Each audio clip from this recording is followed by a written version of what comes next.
actually see how everything is developing, especially the bone structure, right?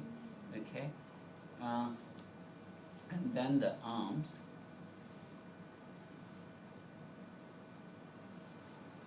and the leg. I expect the babies love that, don't they? Yeah, they They love absolutely it, love it. yeah. And the feet, particularly. Yeah, yeah, the feet, they love it. And usually it will be like that. There'll be things like that.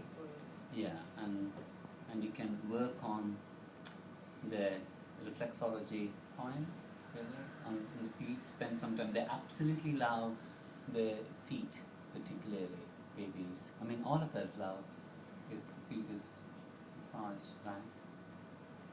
Only get depression. I will do this, generate a lot of heat.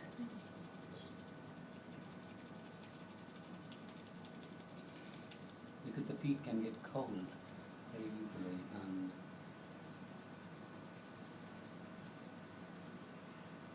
then the tummy, very gentle, yeah, around the umbilicus. Because this also helps really in identifying if there's any hernia, because it's quite possible, if there's any chances of hernia. And then the chest.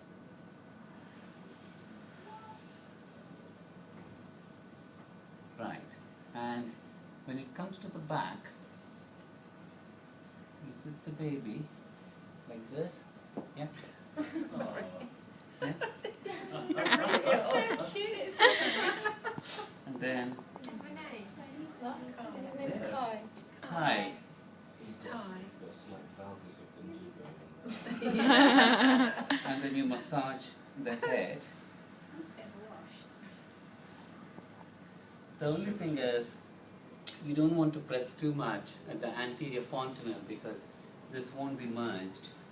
So it's also actually good to kind of feel, because then as you keep doing this massage for about a year, you know how the bones are growing and how it's, in fact it's quite interesting that if you get in touch with your baby by massaging, you actually get a sense of the head circumference, how it keeps increasing, because the head circumference reaches its maximum in the first 2 years, which is a very good indication of the brain development as well.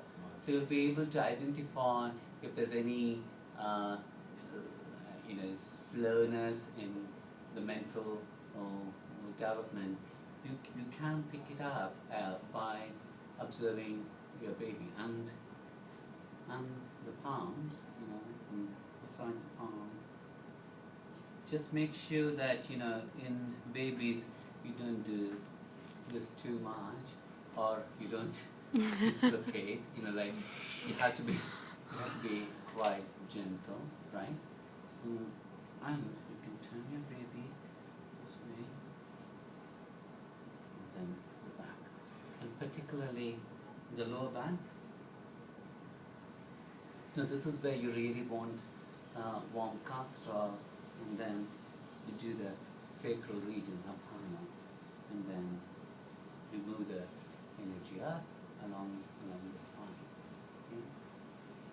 And when you're washing the baby, again in the bathtub, it's best if you have your baby like this and then wash the baby. Right? Okay. And ideally, once the baby is washed, you would need to do Svedana. And what you can do is you can either have a heater, or you can also use some herbal fumigation. Which I used to do is just to have a little earthen burner and to have some gugulu and jatamansi and even garlic husk, and then just to burn it. And what I would do is that I would have a tiny heater or just this fumigation and have a basket on top of it, and you would take the baby and you would basically move the baby on the basket, so the entire body is exposed to the fumes of the herbs. This is so very vata pacifying. Yeah, it's extremely vata pacifying, and you can